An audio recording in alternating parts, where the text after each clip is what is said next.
नमस्कार, मैं हूं संजय शर्मा। आप देख रहे हैं 4 PM बिहार। मोहन भागवत के डर को देख के सबको समझ में आ गया कि ये जैन जी इस देश में कुछ भी कर सकते हैं। दरम्यान प्रधान को घर में बढ़ा सकते हैं तो नंबर अमित शाह का भी आ सकता है।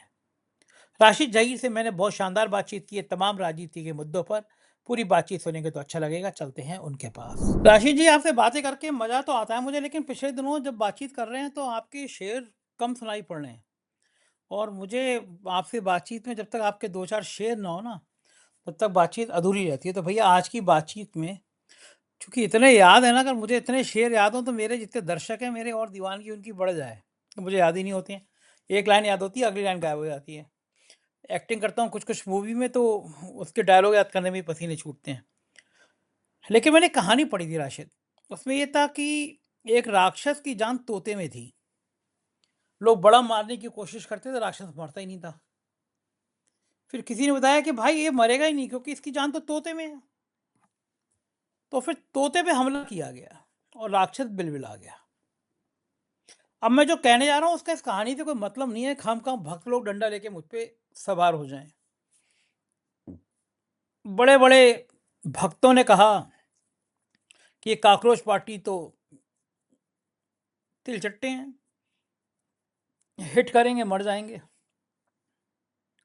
ये क्या नौजवान, ये जिनको लगता था कि 2014 में भारत आज़ाद हुआ, ऐसी महान सांसद कंगना रनौत ने कहा कि लड़की तो बदचलन है, शराब पीती हैं, नशा करती हैं, कलेक्टर ऐसे जाने क्या-क्या लड़कियों के लिए कहा।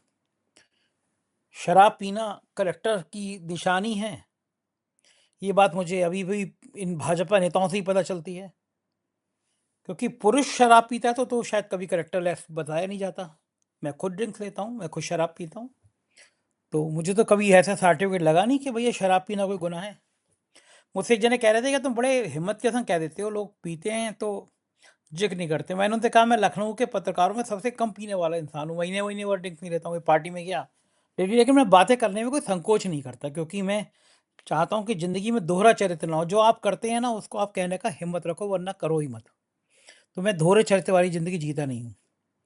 तो साहब कंगना रनौत जी ने लड़कियों के लिए इतना कह दिया। उनको लग रहा था कि ये जैन जी जो हैं ये कुछ कर नहीं पाएँगे। लेकिन चंदा चोरी का ध्यान हटाने के लिए अभिजीत को प्रदर्शन की अनुमति भी दे दी, वरना प्रदर्शन से पहले ही उनकी टाँगें-वाँगें तोड़ दी जाती। लोगों को लगा कि भई अगर ये थोड़े बहुत छात्र हैं, ये क्या करेंगे?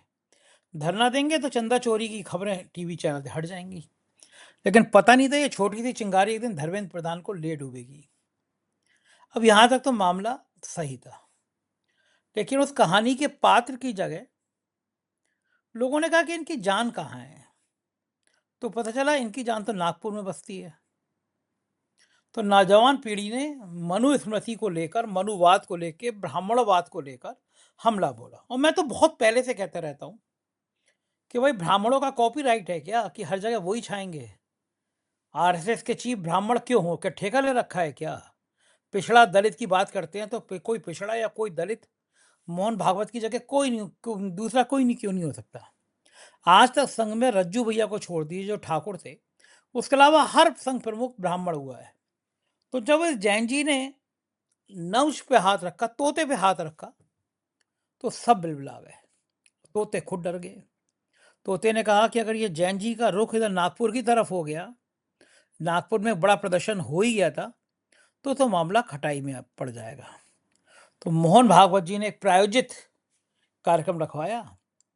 अब संघ छात्रों और नौजवानों से संवाद करने में जुट गया है। और इस कार्यक्रम में मोहन भागवत ने कहा ये जैन जी और उससे नीचे वाली पीढ़ी जो है जैन अल्फा, ये हमसे ज़्यादा ईमानदार है। जिस जैन जी को ये लोग भटका हुआ बता रहे थे, बिगड़ा हुआ बता रहे थे, मोहन भागवत कह रहे हैं ये हमसे ज़्यादा अक्लमंद हैं, हमें इनसे सीखना चाहिए। प्रधानमंत्री को इन नौजवानों से माफ़ी मांगनी चाहिए कि मुझे माफ़ कर दो बच्चों, मेरे होते हुए तुम पे लाठी चल गई, तुम पे पैलेट गन चल गई, बिहार में AK-47 चल गई, मैं तुम्हारी पेपर लीक रोक नहीं पाया, मैं तुम्हें नौकरी दे नहीं पाया, मुझे माफ़ कर दो। उल्टा वो कह रहे हैं कि मैंने तुम्हें माफ़ कर दिया, जाओ बच्चों जाओ। उल्टा चोर कोतवाल को डांटे। लेकिन आज मुझे मोहन भागवत का डर देखकर अच्छा लगा। मुझे लगा संघ को समझ में आ गया कि ये जो नौजवान पीढ़ी है, ये बहुत ज़्यादा हिंदू मुसलमान में फँसती नहीं है। जैसे तुमने यहाँ मंदिर बनवा दिया, वहाँ मंदिर बनवा दिया, यहाँ मस्जिद तोड़ दी, वहाँ भगवा फहरा दिया।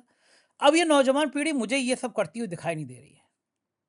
मैं नौजवानों से बड़ा संवाद करता हूँ, बच्चों से बड़ा संवाद करता हूँ, मेरे अपने बच्चों को दोस्तों की तरह मानता हूँ। दोस्तों की तरह रहते भी हैं मेरे बच्चे मेरे साथ, और उनके दोस्त भी जितने हैं वो भी सब मेरे संग दोस्तों की तरह रहते हैं। चाहे बेटी के दोस्त हों, बेटी की सहेलियाँ हों या बेटे के दोस्त, सब मुझे दोस्तों की तरह व्यवहार करते हैं, तो मैं उनसे बात करता रहता हूँ।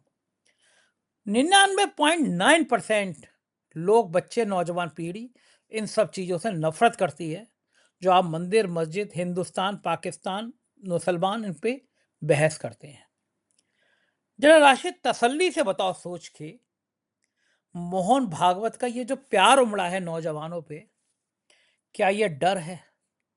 ये क्या इस संकेत इस बात का है कि बात धर्मेंद्र प्रधान पे नहीं रुकेगी, बात अब अमित शाह के इस्तीफे पर ही रुकेगी? और अगर अमित शाह का इस्तीफे की बात हुई तो फिर क्या सरकार बच पाएगी? मोहन भागवत आखिर डरे इतना तो क्यों डरे, क्या लगता है? संजय सर, बिल्कुल आपने नफ्स पर हाथ रख दिया और आपने इनके डर को पहचान लिया।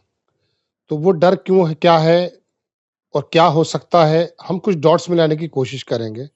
लेकिन चूंकि आपने एक शेर की बात कह दी थी, तो बहुत एग्जैक्ट तो सिचुएशन पे साबित नहीं होगा, लेकिन वो तोते की जान और ये जो कही आपने, उससे मुझे मैं एकदम सोचने लगा। मैं एकदम, शायरी ऐसी होती है, जब मौका होता है तो अपने आप निकल जाता है, लेकिन जब आपका हुक्म होता है तो पूरा का पूरा शरीर के हर ऑर्गन लर्जे में आ जाते हैं। फिर मैं सोचता हूँ सर का हुक्म है। तो एक शायर है पाकिस्तान का, उसने कहा सर कि इश्क का दस्तूर अजीब है मोहसिन, ये इश्क का दस्तूर अजीब है मोहसिन, जो इसको जान लेता है ये उसकी जान लेता है। क्या बात है, क्या बात है भाई, क्या बात है। तो अब एक्चुअली बात ये है कि तोते की जान, जो आप कह रहे हैं तोते में, हुआ ये है कि Modi and Amit Shah and company, ये तो सर अपने पॉलिटिकल सर्वाइवल के लिए परेशान हैं, लेकिन मोहन भागवत और आरएसएस, वो किसी और चीज में उनकी जान है। वो जान क्या है? वो जान ये है कि इन लोगों ने 100 वर्षों की मेहनत के बाद इस काम को किया था, जो गुजरात की मुंजलपुर सीट और बांकीपुर की सीट, उन दोनों के रिजल्ट ने, हालांकि एक में भाजपा जीती है, एक में भाजपा हारी है, लेकिन दोनों में सेम बात यह है कि जिस वर्ग को इन्होंने धार्मिक पशु बनाने की कोशिश की थी, आरोप के मुताबिक, मैं नहीं कह रहा हूं, बहुत सारे बुद्धिजीवी कहते हैं, जिस जिस पूरी पट्टी को इन्होंने गोबर पट्टी बनाने की कोशिश की थी, according to MP of the south region, मेरी मेरी बात नहीं है ये, वो पूरी की पूरी पट्टी अचानक हुआ यूं कि अभिजीत दीप के दलित और नारेबाजी कर रहा है पंडित। अब तो तुकबंदी भी लगने लगी है, मुझसे माफी चाहूंगा। आपके कहते के साथ ही शायरी की जो बात आपने कही, तो मेरे मुंह से निकला कि अभिजीत दीप के तो कर रहा था उसका संचारण, और नारे वहां पंडित और ठाकुर और बनिए लगा रहे थे। बस ये वाला सिनेरियो ही समझ में नहीं आता। They can't digest this type of the feelings. बस उनके समझ में यही बात नहीं आई कि ये क्या हो गया। हम 80-20, 85-15 पे करे हुए थे, ये 85 में ही टुकड़े हो रहे हैं। आपने कहा कि कोई बनाया नहीं उन्होंने अपना कार्य, सरकार ने वहां कोई अपना हेड बनाया नहीं। इन्होंने क्या नहीं बनाया जनाबे मन, मंदिर में भी कोई नहीं बन पाया।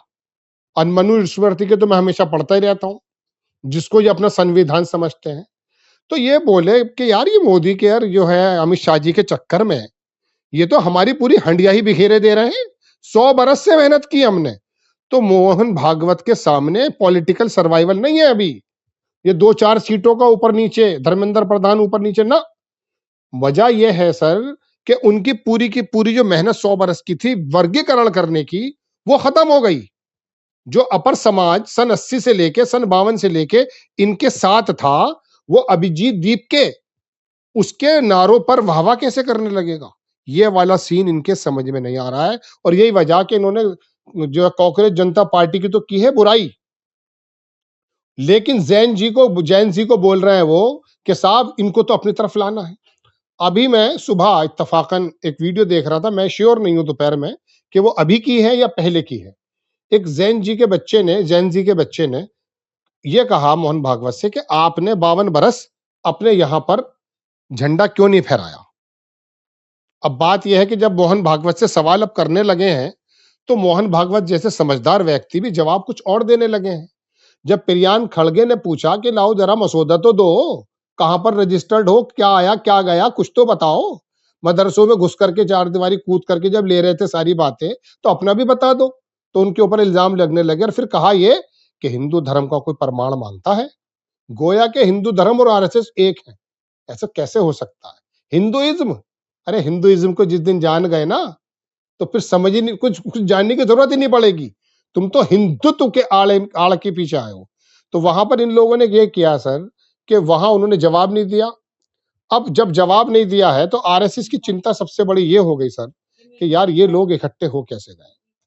हमारा कहीं रजिस्टर, उस बच्चे का मैं पूरी बात कर देता हूं अपनी।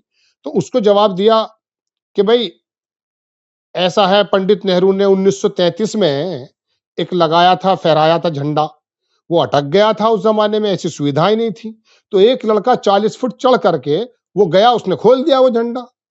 तो वो जो लड़का था वो स्वयं सेवक संघ का कार्य करता था। हम झंडे के लिए अपनी जान दे देंगे, बिल्कुल सही बात है। हम आपकी जान नहीं लेना चाहते। हम चाहते ये हैं कि इस झंडे में, इस संविधान में विश्वास रख करके अपने आप भी तिरंगे, मतलब तिरंगे के अंदर तिरंगे में हो जाओ। ये जवाब तो दिया नहीं कि क्यों नहीं फहराया। इस तिरंगे के तीनों कलर से भी उलझन थी संविधान सभा के सामने उस जमाने में। जब वो लोग बैठे थे, ये वहां पर भी उलझन में थे, जब संविधान के निर्माता बैठे थे। तो उस बच्चे को जवाब नहीं दिया। अब गालिबन वो आज ही की प्रेस उनका संबोधन का था या पहले, ये तो मैं श्योर नहीं हूं, लेकिन ये वीडियो है, ये कंफर्म बात है। तो जवाब, इन सवाल इनसे कुछ और होता। तो इनकी चिंता सर ये है कि हमने जो हंडिया चलाई थी, ये एक साथ हो कैसे रहे।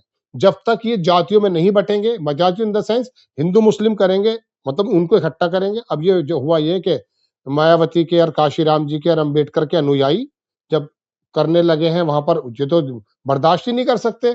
अपने यहां भी नहीं बनाया इन्होंने कुछ आज तक। तो वहां पर इकट्ठे हो गए। तो इनकी सबसे बड़ी दिक्कत जैन जी से यही है कि ये इकट्ठे ना हो जाए। इकट्ठे होंगे तो हमसे सवाल करेंगे। अच्छा, जैन जी है बिल्कुल वो यो हनी सिंह को पसंद करता है। शाहरुख खान ने एक मर्तबा बुलाया, वो ये उन्हीं की बात बता रहा हूँ, हनी सिंह की जब बात आ गई है तो, हनी सिंह को, और कहा कि मेरी फिल्म में एक गाना लिखना आपको। तो हनी सिंह बोला कि यार ये बड़ी अजीबोगरीब बात है, वो शाहरुख खान ने बुलाया तो मेरे पे बर्डन हो गया। जैसा भी सर आपने कहा, शेर सुना दो तो बर्डन हो जाता है। तो वो हुआ यूं कि शाहरुख, वो सोचने लगे वो कि शाहरुख खान की पर्सनैलिटी को रख करके उन्होंने सोचा कि नया कैसा क्या क्या गाना लिखूं।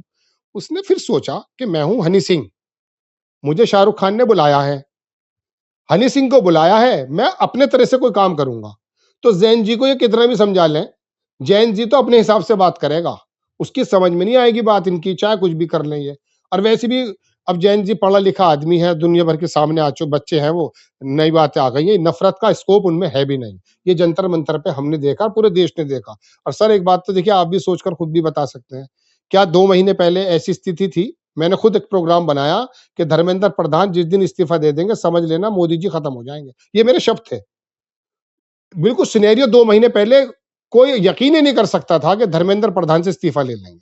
लेकिन आ कोई नहीं तो मान गया सकता ना, था। आ पिंजरे में गया। आ गया शेर, आ गया ना। हम्म, तो ऐसे ही हम्म, दूर की कोड़ी मुझे अमित शाह भी लग रही है। हम्म, लेकिन जैन जी के आगे नहीं रुक पाएंगे आप। और इसी जैन जी का सहारा लेते हुए देखिएगा आप देश के लोग क्या कर रहे हैं। राहुल गांधी का इलाहाबाद का आपको पता चल ही गया कि वहां की परमिशन फिर हटा रहे हैं। वो वहां पे इकट्ठे होने वाले हैं सारे के सारे लोग इलाहाबाद की धरती पे, चूंकि इन्होंने कोटा में देख लिया, देहरादून में इनके हाल खराब है। अगर इतनी ज्यादा परेशानी नहीं है, अभिजीत अभिजीत दीप को एयरपोर्ट पे परमिशन दे देते हो, तो राहुल गांधी का भी दे दो परमिशन। तुम्हें क्या दिक्कत हो रही है? हम्म, कहीं जैन जी हम्म। इकट्ठा ना हो जाए। तो ये इनको प्रॉब्लम है, इनकी दरअसल धरोहर लूट गई सर। ये है, उस धरोहर को लूटने, इकट्ठा करने के चक्कर में है ये जी। तो दूसरी सबसे बड़ी समस्या तो इस बार अमित शाह को लेकर हो गई है। अमित शाह के लिए आज हाउस में अध्यक्ष ने पूछा, हाँ विपक्ष से क्या पूछना चाहते हैं, विपक्ष ने नारे लगाया, अमित शाह कहाँ, अमित शाह कहाँ है। अमित शाह से ज्यादा अध्यक्ष जी घबरा कर तुरंत सदन स्थगित कर दिया। दूसरा, इनकी सरकार की सबसे ज्यादा नाक में दम कर रखी है। नाक में दम कोई संजय ही कर सकता है, चाहे संजय राउत हो, संजय शर्मा हो, या फिर संजय सिंह हो। तो संजय सिंह को भली जेल भेज दिया, लेकिन उनके तेवर तो कम होते नहीं। संजय सिंह ने ट्वीट किया कि मैंने सरकार से पूछा, छात्रों पर चलाए गए आंसू गैस, पैलेट गन, AK-47 का बजट कितना था। गृह मंत्री को सदन में आके बताना चाहिए। यूपी के सीतापुर में बच्चों को ऐसा खाना परोसा गया जो हम जानवरों को भी नहीं दे सकते।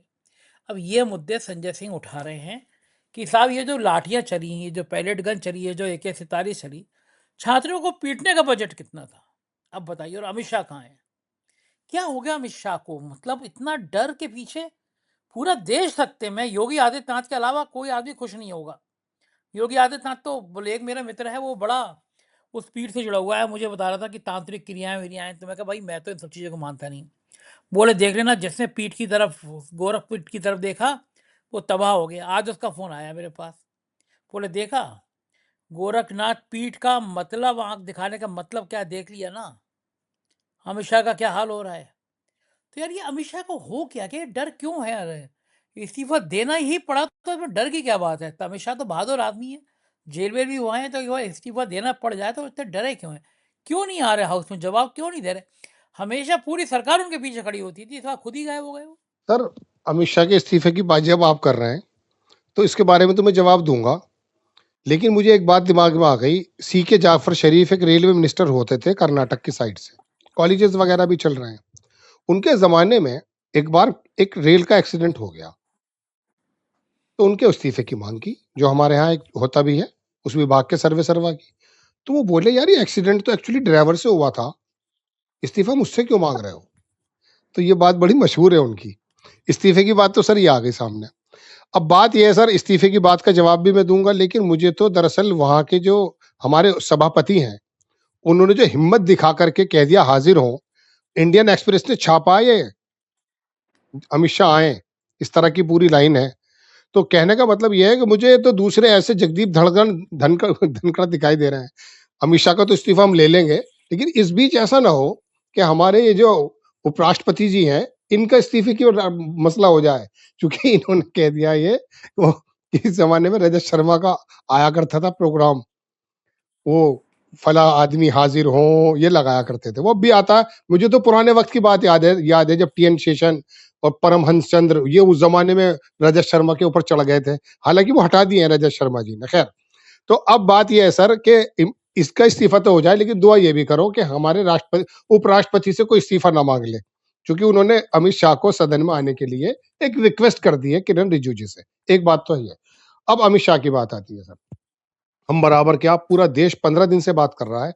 20 तारीख से शुरू हुआ है सदन, लगभग आज 5 तारीख है या 6 तारीख है। ये 14-15 दिन की बैठकें हो गई सर, 2-3 बैठकें बची हुई हैं। आखिरकार देश के अंदर 3 लौह पुरुष बताए जा रहे थे। एक तो लौह पुरुष वही थे, वो भी गुजरात से ही थे। फिर लौह पुरुष बताने लगे थे अडवाणी जी को, वो भी गुजरात से थे। और फिर लौह पुरुष बताने लगे इन्हें, तो वो भी स्थिति को फेस कर रहे थे। शानदार काम किया उन्होंने, इसमें कोई दो राय नहीं। अडवाणी जी की कोई भी राजनीति हो, लेकिन जबरदस्त काम था। और हमारे सरदार पटेल को तो पूरी दुनिया ही वाकई उनका लोहा मानती है। उस जमाने में सर जब ये बंटवारा हुआ है, उनके तो पूरे रोल जानते हैं ना कि उन्होंने किस प्रकार से भव्य भारत को इकट्ठा कर दिया। आज पूरा भारत जो है आपकी नीतियों की वजह से बिखरा हुआ है। झारखंड से लेके नागपुर से लेके अहमदाबाद से लेके इलाहाबाद तक आप गायब हैं। आप कौन से लौह पुरुष हैं? आप तो विविधाओं में से निकला करते थे। तो पूरा सदन पुकार रहा है। अब हद ये कि हमारे उपराष्ट्रपति जी भी कह रहे हैं, रिक्वेस्ट कर रहे हैं कि उनको बुला लाओ भाई, समय कम बचा है, लेकिन वो अपने काम में लगे हुए हैं। मैंने आपसे कहा था कि वो पॉलिटिकल सर्वाइवल में है। अभी रिजिजू साहब ने राहुल गांधी जी से मुलाकात की है, कि शायद परसों की है मेरे ख्याल से, मैं श्योर नहीं, कल सुबह या परसों। तो उसमें उन्होंने, मैं समझता हूं जो मेरी अक्ल है, कि उन्होंने शायद मसौदा बता दिया कि भाई हमारे पास परिसीमन का कुछ जुगाड़ है, तो प्लीज आप आपका रुख जानने आए। तो मुझे लगता है सर कि अब ये बस सिर्फ परिसीमन के समय ही, या वो FCRA का एक बिल लेकर आने वाले हैं, फॉरेन का जो कंट्रीब्यूशन होता है उसका, उस समय शायद वो आए, लेकिन वो सवालों से अभी तक भाग रहे हैं। देश ने पहली बार देखा कि कितना मजबूत नेता, जिसकी एक आंख इधर करी तो चीफ मिनिस्टर इधर हो गया, एक आंख इधर करी तो चीफ मिनिस्टर इधर हो गया। ऐसा मजबूत नेता जो लगने लगा था, और अधिकारियों के अंदर भी रीढ़ की हड्डी में सिहरन दौड़ने लगी थी, वो विपक्ष के लोगों के सवालों से जो है इस टाइम बहुत ज्यादा परेशान है। राहुल गांधी की परमिशन देने में परेशान है। इकट्ठा 4 लोग हो जाए तो अमित शाह जी परेशान है। इतना ज्यादा बेबस देश के गृह मंत्री को, खास करके अमित शाह जी को, हमने तो देखा नहीं। लेकिन अब ये धीरे धीरे स्लोइंग डेथ है। मेडिकल टर्म में एक शब्द इस्तेमाल होता है, स्लोइंग डेथ। कुछ बीमारियां होती हैं, ये जेन ज़ी वाली बीमारी जो स्लोइंग डेथ की तरह चल रही है, मैं नहीं कह रहा हूं कि किसी पॉलिटिकल की, लेकिन सोशल डेथ और पॉलिटिकल डेथ ये हो रही है। धर्मेंद्र प्रधान को भी यही था, क्योंकि धर्मेंद्र प्रधान और अब जो फिलहाल मौजूदा है, सर एक छोटी सी बात और करूंगा, हालांकि इस चीज से इसका ताल्लुक नहीं है, ये शिक्षा मंत्रालय पे आरएसएस बहुत जबरदस्त तरीके से वर्चस्व रखता है शुरुआत से ही, क्योंकि इनको मालूम है कि नई नस्ल की फसल किस तरह से उगानी है। तो सेना के स्कूल भी इनके अंडर में है, मैं उसके बारे में कुछ कहूंगा नहीं।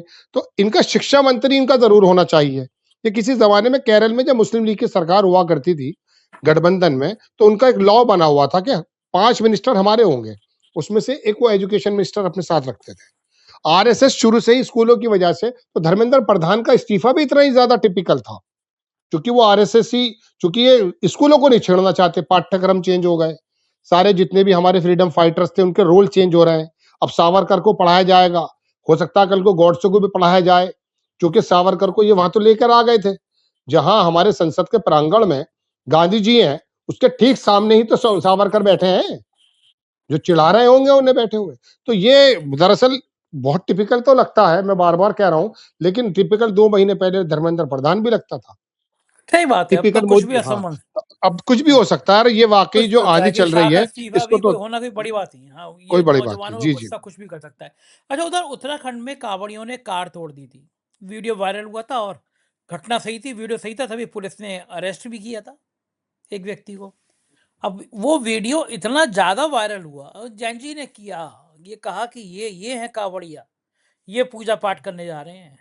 कांवड़ियाँ एक नृत्य हो रहा है, महिला नृत्य कर रही है, ठुमके लगा रही है, कांवड़ियाँ उसके अंदर ठुमके लगा रहे हैं, ये भगवान शिव की पूजा करने जा रहे हैं। जगह जगह हिंसा हो रही है, एक जगह से पुलिस वाले ने कुछ कह दिया, उसको दौड़ा रहे हैं, मारो, गाली दे रहे हैं। लोग दहशत में आ जाते हैं, गाड़ी लेके जाते हैं कांवड़ियों को देखकर। उधर आपके पड़ोस में रामपुर का ही एसपी है शायद, इतना नाकारा एसपी है, कह रहा है कि किसी भी मुसलमान वैसे तो गाय काटेंगे नहीं, लेकिन कोई हरामी होगा, ये शब्द थे, इस भाषा को बोलना नहीं चाहिए, कोई हरामी होगा तो उसे हम ठीक कर देंगे।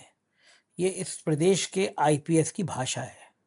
एक सीओ है अनुज चौधरी, वो गदा लेके चलता है। मैं ये बार बार ये कहता हूँ कि सुप्रीम कोर्ट के जज ऐसे उन्हें घर पे जाते होंगे, खाना खाते होंगे, चाय पीते होंगे, कॉफ़ी पीते होंगे, थोड़ी देर टीवी भी देखते होंगे, थोड़ी देर सोशल मीडिया भी देखते होंगे, तो उन्हें ये दिख रहा होगा कि एक आईपीएस हरामी कह रहा है।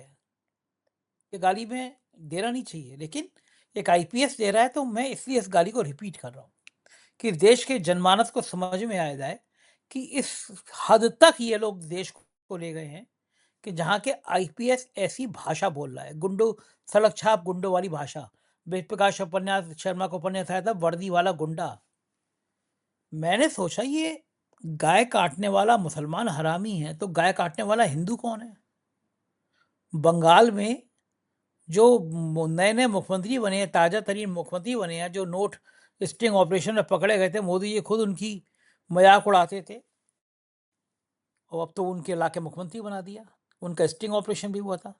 उन्होंने कहा कि भैया बूढ़ी गाय काट लो ना, याद है ना आपको अभी पिछले दिनों बकरीद पे, क्योंकि बंगाल में गाय का धंधा करने वाली बहुत बड़ी आबादी हिंदुओं की भी है, जो गाय को बाकायदा पालते हैं, इसलिए क्योंकि वहाँ बंगाल में गाय काटना प्रतिबंधित नहीं है।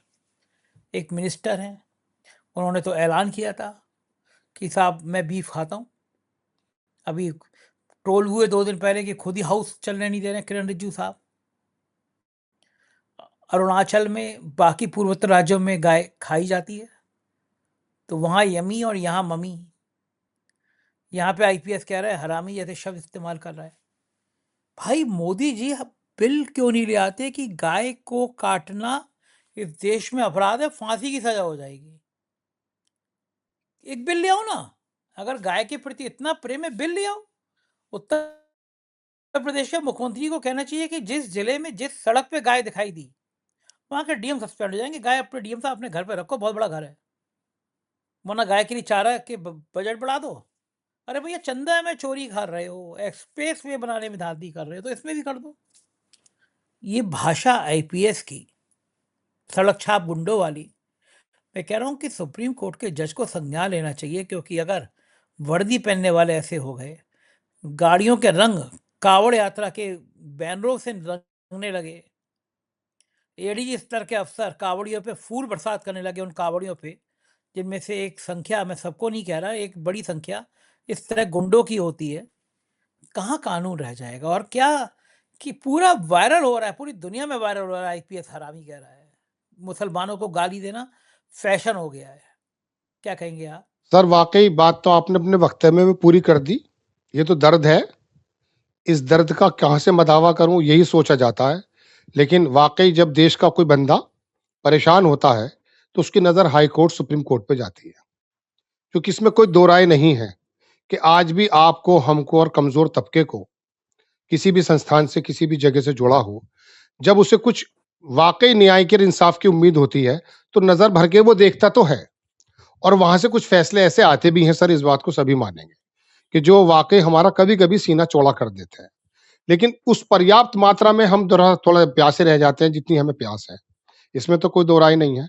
अब जही रही बात सर प्रशासन की, तो इनकी स्थिति यह है कि 5 मिनट की नमाज इनको सड़क बाधित करती हुई दिखती है, और यहाँ करोड़ों अरबों खरबों रुपए का कारोबार बाधित है। स्कूल, संस्थान, दुकानें सब बंद हैं, है ना। लोग जो हर रोज रोजी रोटी करते हैं रोजाना की, इन पे कोई फर्क नहीं पड़ता है। वो रोड सारे बंद हैं और इनके होश बिगड़े हुए हैं। और अब अधिकारियों की बात तो यह है कि हम सुनते हैं, मेरे पास कोई प्रमाण तो है नहीं, ये जितनी भी नियुक्तियां हो रही हैं ये कौन कौन सी शाखाओं से होती हैं, कौन कौन से आश्रमों से होती हैं, हमारे पास शुभ होती है, हम सुनते हैं बस कि जी ऐसा होता है। कहते तो ये है कि नहीं, हम, हमारा कोई मतलब नहीं है, हम तो बड़ा सांस्कृतिक कार्यक्रम करते हैं, हमारा तो कुछ है नहीं। लेकिन हर चीज में पेवस्त है ये, हर चीज में पेवस्त है, और यही वजह है कि इन लोगों ने समझ लिया है। लेकिन एक वर्ग जिसकी बात आप कर रहे हैं, मैं उस वक्त मैंने खबर भी बनाई, बल्कि 4 PM ने चलाई थी, वहां वो लेडी थी एक्चुअली कल कोलकाता में, उसका वो वक्तव्य आया था सर कि जो बूढ़ी हो जाए उसको काट लो। अरे यार, जब तुम माँ बताते हो, माता बताते हो, तो बूढ़ी पर तो और भी ज्यादा वो होती है, मतलब और भी दया होनी चाहिए। ध्यान ध्यान हाँ। आप, हाँ, कुछ इस तरह की बात है।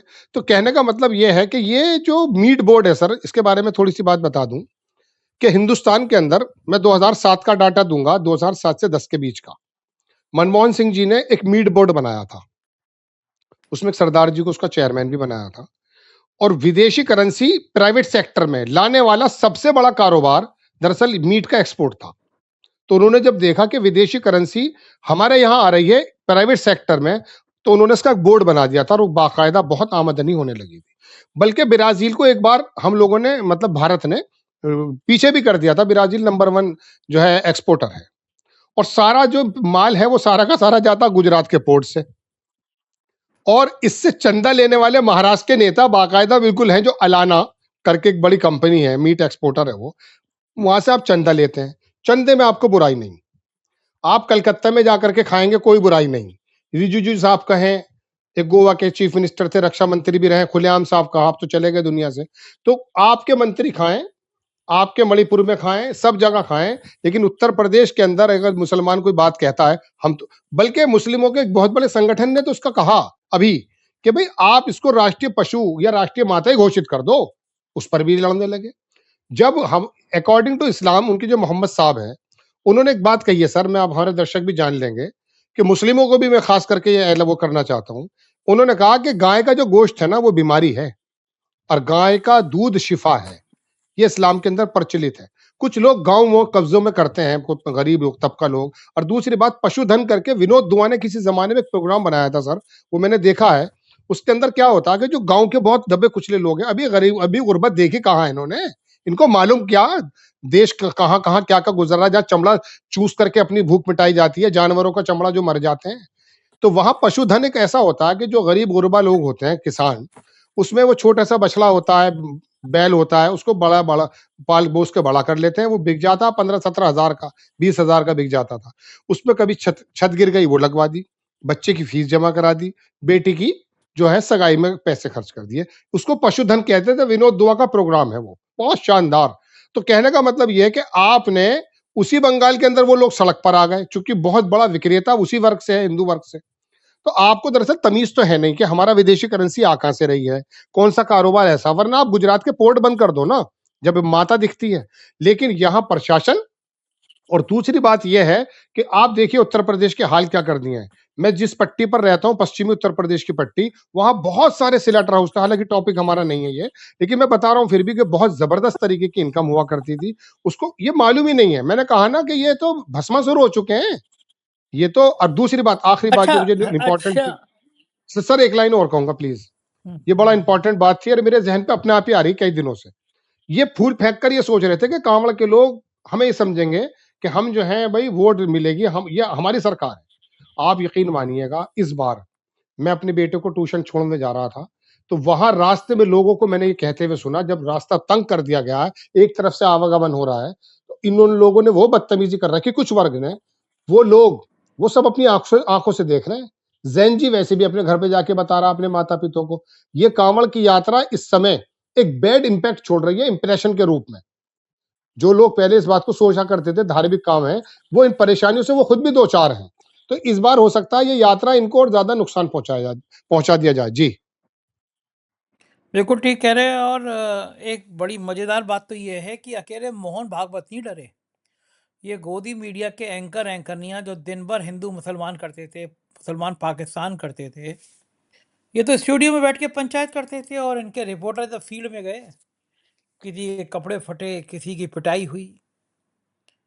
तो ये मालिक समझ गए कि अगर इन नफरती चिंटुओं को बिठाया गया तो हमारा धंधे पे असर पड़ जाएगा। और गुजरात के उद्योगपति तो बहुत तेज हैं, वो बहुत तेजी से समझते हैं। जिन एंकरों ने जहर बांटने का काम चरम पे किया, नफरत बांटने का काम चरम पे किया, दिन भर मुसलमान मुसलमान मुसलमान किया, ऐसे अमीश देवगन को उल्टा किया और मुकेश अंबानी ने पीछे से लात मार के निकाल दिया नेटवर्क 18 से। तो इन पत्रकारों को समझ आनी चाहिए। एक दूरदर्शन का अशोक श्रीवास्तव है जिसकी पिटाई कर दी थी लोगों ने घुस के हाउस में। उनके पिताजी के कारनामे तक सामने आ गए हैं। ऐसे नफरती चिंटुओं को अब अमीश देवगन का चेहरा सामने रख के ये देख लेना चाहिए कि मालिक को समझ में आ गया कि जैन जी अब गुस्से में हैं।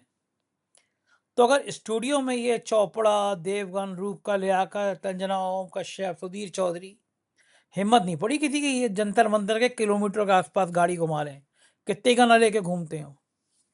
अमीश देवगन की अंबानी ने जिस तरह से विदाई करी, पिटाई मतलब बाहर निकाल दिया, उससे क्या गोदी मीडिया के लिए सबक है कि आने वाले दिनों में अगर नफरत फैलाई तो ऐसी लात मार के निकाल दिया जाओगे चैनल से।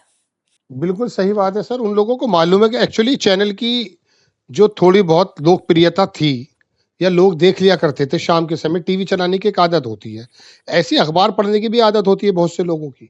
मैं माफी चाहूंगा, वो शब्दों को तो इस्तेमाल नहीं करूंगा, लेकिन बहुत सारे लोग हमें ऐसे मिले हैं जो शौचालय नहीं जा सकते थे अगर अखबार नहीं आया।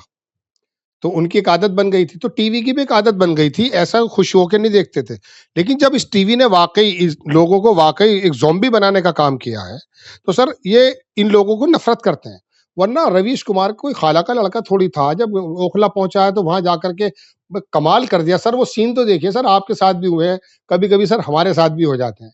आप यकीन मानिएगा, 4 PM की आईडी लेके मैं एक जगह चला गया। अखिलेश यादव जी के विधायक हैं, वो बेचारे उस पे बैठे थे अनशन पर। तो मैं दूर से, तो वो देख रहे, तो मुझे लोगों ने अपने आप आगे कर दिया मेरी आईडी देख करके, क्योंकि वो भूखे लेटे हुए थे और विधायक जी भी है मौजूद। तो वो देख रहे हैं, उन्होंने इशारा करा कि यार वो 4 PM की आईडी लेके खड़ा है, सांवला सा आदमी से बुला लो अंदर। तो वो जितने बड़े बड़े बैठे थे वो बागड़ बिल्ले, उन्हें हटा के। तो सर ये इज्जतें जो मिलती है ना, कुछ करके दिखाओगे जमीन पे तब मिलेगी। वरना ईमानदारी की बात ये जो आप बात कर रहे हैं, ये अमन चोपड़ा को मैंने एक बार मैसेज किया एक पोस्ट पे। मैंने ये कहा, मैं कहा मेरी बात मत सुन, मेरा नाम तो राशिद जहीर है, तुझे हो सकता है लगे कि मैं तुझे कुछ कहूंगा।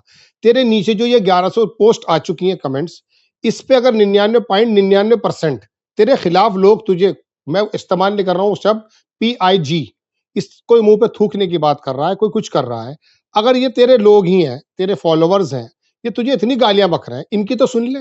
सर एक शेर याद आ गया, अगर आप कहो तो मैं सुना दूं आखिर में। सुन ले के ऊपर याद आ गया सर।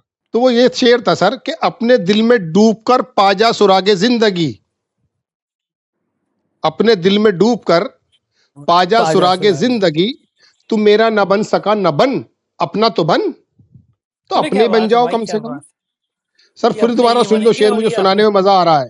वो कह रहा है शायर कि अपने दिल में डूबकर पा जा सुरागे जिंदगी, जिंदगी का सुराग जान ले, अपने दिल में डूबकर पा जा सुरागे जिंदगी, तू मेरा ना बन सका न बन, अपना तो बन। तो अमन चोपड़ा अपना तो बन, क्या बात है, कम से कम ये तो बच्चे तो खुश हो क्या जाए। बात, जी क्या सर। बात है। बहुत बहुत शुक्रिया, मजा आया था आपसे बात करके। ये थे राशिद जहीर जी, और आप मानेंगे कि इस देश के हालात ऐसे ही हैं कि अब ये देश एक नई राह पर चल पड़ा है, और नौजवानों ने वो राह दिखा दी, नौजवानों ने दिखा दी है, झुकती है दुनिया, झुकाने वाला चाहिए। जगह जगह स्कूल कॉलेजों में आ रहा है, छोटे छोटे बच्चे प्रदर्शन करने लगे हैं। अब प्रदर्शन तो इस बात पे भी होंगे कि भारतीय जनता पार्टी के नेता की बदनाम कंपनियों को एक्सप्रेसवे के ठेके कैसे मिल जाते हैं, और एक महीने में एक्सप्रेसवे टूट कैसे जाते हैं। कानपुर का टूटे हुए एक्सप्रेसवे पे पंखे से सुखाया जा रहा है। दुनिया भर में इससे ज़्यादा बदनामी हो नहीं सकती। मैं सही कह रहा हूँ या गलत, कमेंट करके ज़रूर बताइएगा। शुक्रिया, थैंक यू।